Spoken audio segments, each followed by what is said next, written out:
esoteric, and this astrology's most flunked ass spirits right now because the full moon is in Taurus. This is the zodiac signs that these are the spirits your zodiac sign attracts, summons, manifests, or is targeted by default by waking your monkey ass up because of the alignments through the houses. Taurus.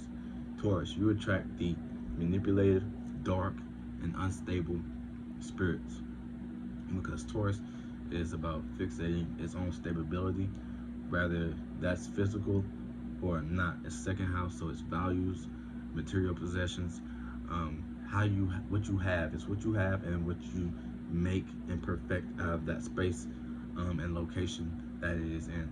Now, for the first house, your personal business, your personal efforts, personal relations, your physical body. These are the first spirits that are coming here, but it's filtered through the Taurus and the Aries constellation because it's filtered through the house. But you know what I'm saying, these spirits are modified, but it's still manipulative spirits, but in the space that they are in. You know, some have greater strengths and weaknesses.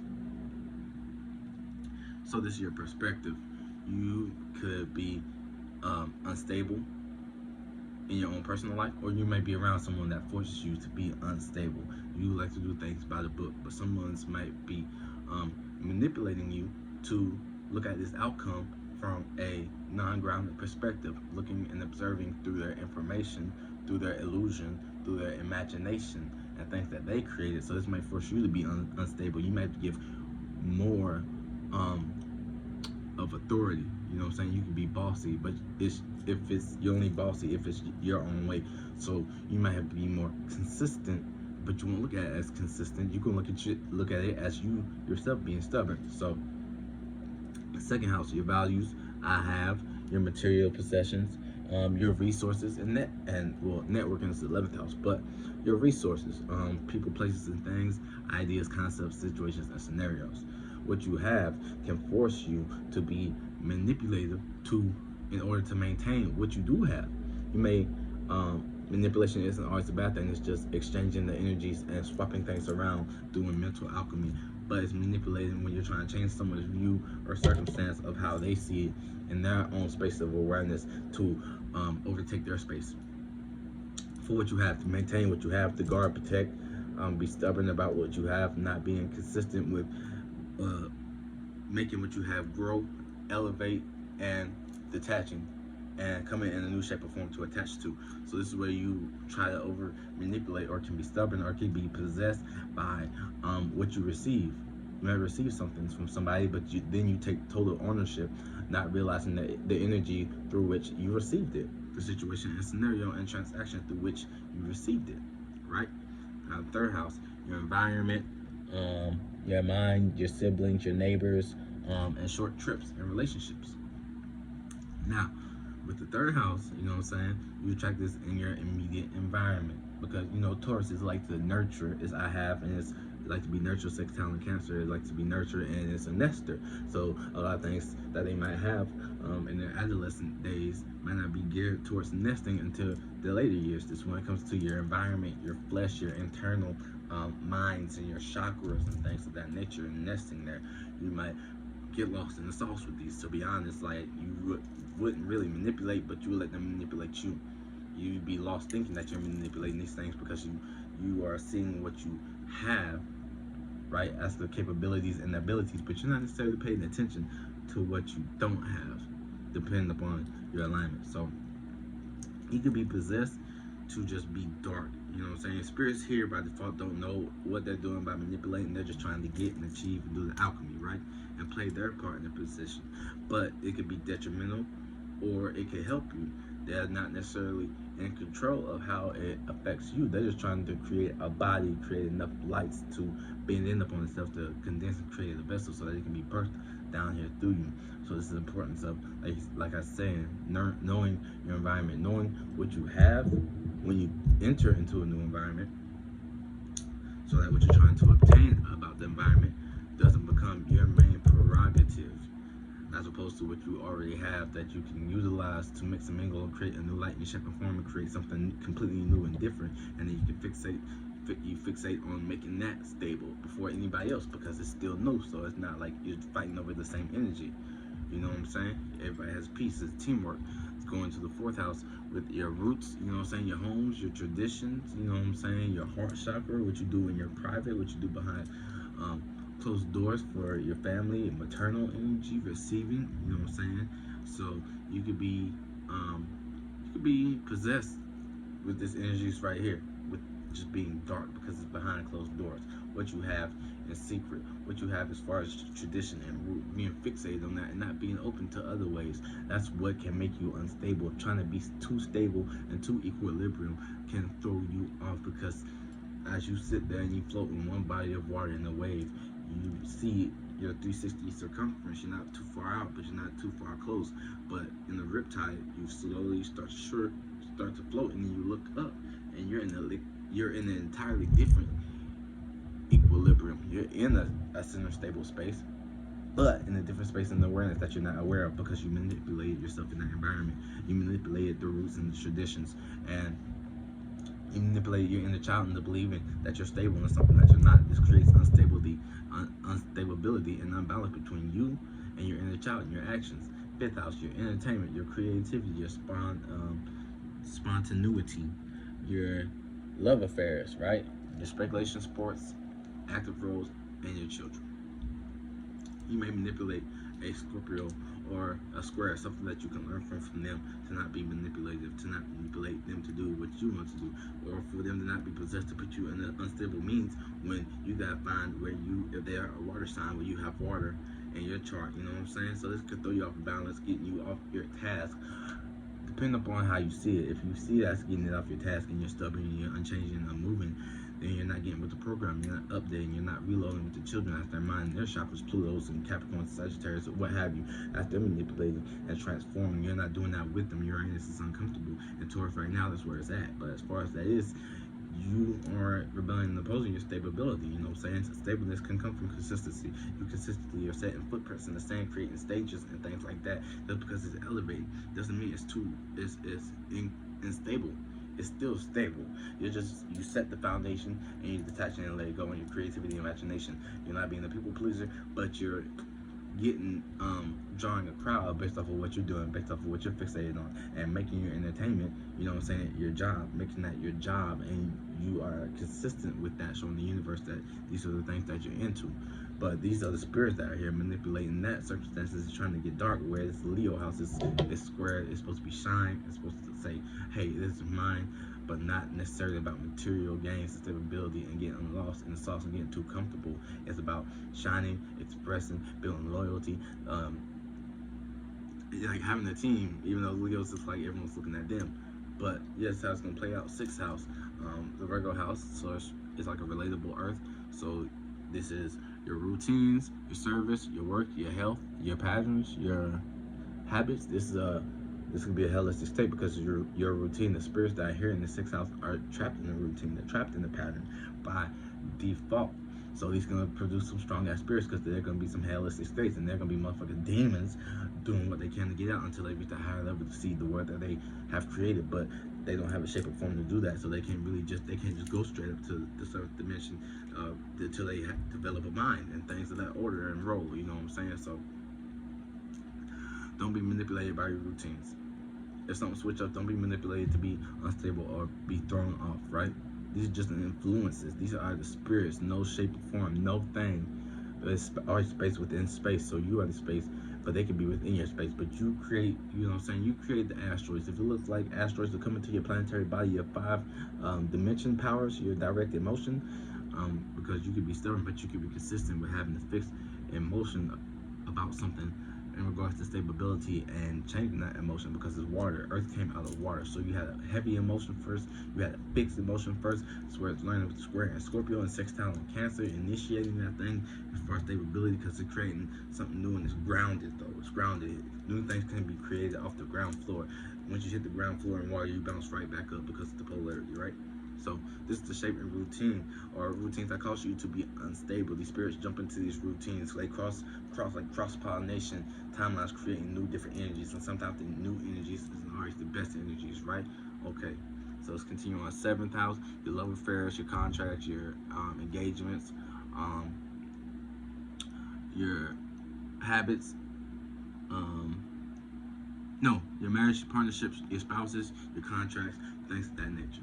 So we know, like, you can be manipulated about contracts because you're consistent with business, with having what's yours, and you're at the marketplace with things that have value. So what has value, you're gonna overread the contract. You're gonna know to read the contract. Sometimes you're producing the contract, and when somebody doesn't want to read the contract, or they just sign it, or they don't even read the fine print, or they take forever to read it, this is all kinds of instability and indecisiveness if you're dealing with the air sign, because it's the Libra house, right? And Saturn is exalted here in the Earth planet, so it's exalted because it's creating structure and contracts and things that are locked in and things that are being upheld and being performed due to a responsibility. So these are spirits taking that shape and form in that house for you motherfucking Tauruses. Or it could get dark, like marriages, like several divorces or affairs, or you have lawyers come in and manipulate the circumstances, because that's fucking with what you have, your materials, what you own, your ownership, how you got it, if what's in any clauses, or is it any liability, are you gonna owe anybody for any damages, is somebody gonna owe you, all these questions you have to know in regards to this being in this space as a motherfucking Taurus. You know what I'm saying? 8th house, death, transformation, and insurance, partners, you know what I'm saying, your sexual endeavors, your resources, you know what I'm saying.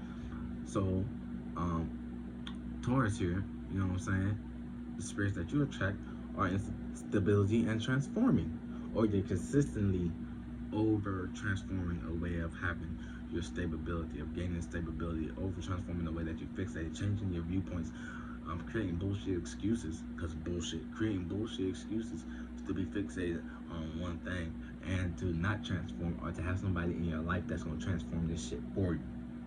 Right, you're being bullheaded and stubborn, so somebody's not gonna meet you face to face, head on. Not everybody can do that. They're gonna do the El Toro with the red flag and distract you and redirect your ass, and you could be fixated and stubborn, and your feet are gonna be moving. So your mind's not gonna be able to stop that real fast, because it's a whole nother instinctual chakra right there for what you have, what you want to indulge and be comfortable in. So be mindful of these spirits. You know what I'm saying? Like that 9th house. This is where I have towards that. Your higher education, higher learning, spirituality, things foreign to you, foreign affairs, your long trips, publishing with in-laws. Sheesh.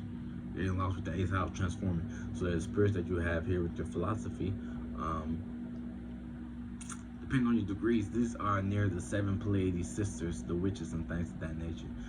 That's another video. So understanding that, right? You understand, like, your higher learning, your education, being the boss hog, being the boss versus being a leader. So you might have inconsistent employees that cause you have to switch things up. You gotta be a different type of leader. You gotta be a different type of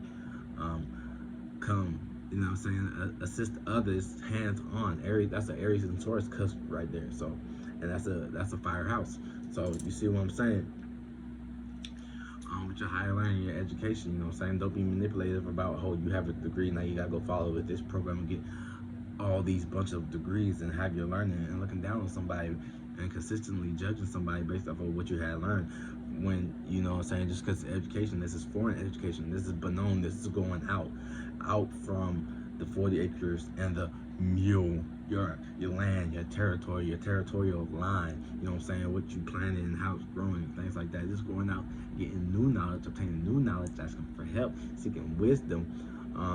You have experiences, so as a Taurus, you're consistent with being aware of your surroundings, being aware of your wisdom to not go out and experience something new potentially. So this is what you're gonna have to go out and understand as far as being possessed by the spirit, to be stubborn, to be dark, like just saying, just being manipulative. 10th house, Capricorn house, your cardinal, your cardinal big brother, the winter, the death, initiating something new, not just what you have, but anyways, your status, your career, your reputation, your parenting, and how you're seen in these lights, and as you go out in your status, right? You can manipulate the public perception by your acts, but your spirit could be doing a whole nother thing behind closed doors, right?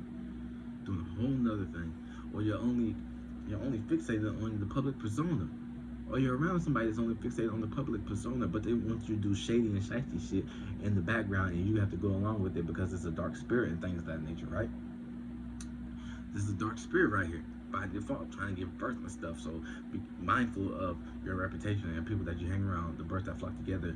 You know what I'm saying? If you want to be stubborn, to be stubborn in some things and hold some things in the long run, because everything is not meets the eye. Not a lot of people are keeping it surface level like you are. So sometimes you gotta go deep and go within, because just because it's an unstable spirit doesn't mean just because you feel unstable and uncomfortable, it's something that you shouldn't do. No, it's something that you should do going out, because what you put your mind to, where the mind goes, the body goes, and where your body goes, you big built, and you know how to, you know what I'm saying, as far as cooking and food, Taurus just like to eat. So you know how to put this alchemy together, mixing the salts and ingredients, and how much time and patience.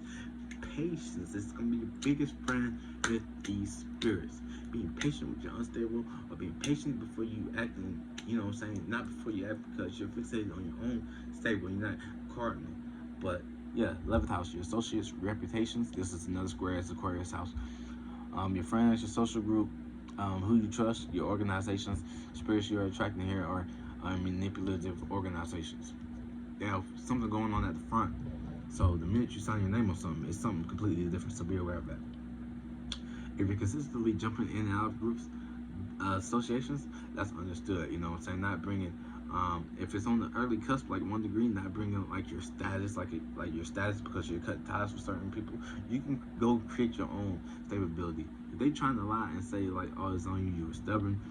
What were you stubborn about? They gotta give the context. And 9 times out of 10, for a Taurus, they don't understand what you were stubborn about. Is surface level, but deep down it's like something deep or trauma or something that they know as far as stability, as far as the roots, because it's what they already have that they initiate, go out and get, or being relatable to. They're not relating, they're fixated, you know what I'm saying? So as far as associating and relating and doing all this associate stuff right there, these might be manipulative associations, or who you know by default. Like I said, 10th house going to 11th house. Who you know by default ain't what you know, is who you know. And you know what I'm saying? Taurus, they are a lot of times are the ones that you know, because they're not mixing and mingling. These are the ones behind closed doors, fixated on their own something that they have going on that's consistent. 12th house, your subconscious realm, your dreams, your illusions, your frustrations, your emotions, the yin realm, the karma, everything coming back to the first house. Excuse me, to the 12th house, Pisces. These are the illusionary spirits. They're illusionary. They're gonna cause. Yeah, this is directly out of your hands. I don't want to say it, but because it's in the yin realm. You know what I'm saying? You're external yang, but it's the alignments. But these are the spirits here. These are all the spirits in the house, and this is all. They're like, okay, we gotta give birth through this Taurus, and some of them can, and some of them can't. So it can be a lot of spirits fighting over the same space. So this is going to be where the super dark spirits come from. As far as this earth realm, the Tia Gamma, the fruits that you bear, right? The subconscious seeds, before it's speculative, before it's operative, right? So it's the idea before it's hatched. You're not seeing the idea, you're seeing the vision, you're seeing what's before you, you're seeing what's tangible and how that can transform and connect and have different components and outlets and connections, electricities and things of that nature. So these could be a lot of possession spirits that they don't have bodies yet. They're in the yin realm, and they come through Pisces constellation, so they can relate to your feelings and get you feeling one type of way and make it a heavy ass emotion, making it an earth emotion through your moon, whatever, in correspondence to it, in conjunction with your sun sign. So be mindful of all the spirits through all these houses where you have your Taurus placement at, because this is a Taurus full moon, and these are the unstable, extreme instability is full and is exalted in the moon right here. So this is the energies that are planned, and be sure you are fulfilled. Thank you. Peace.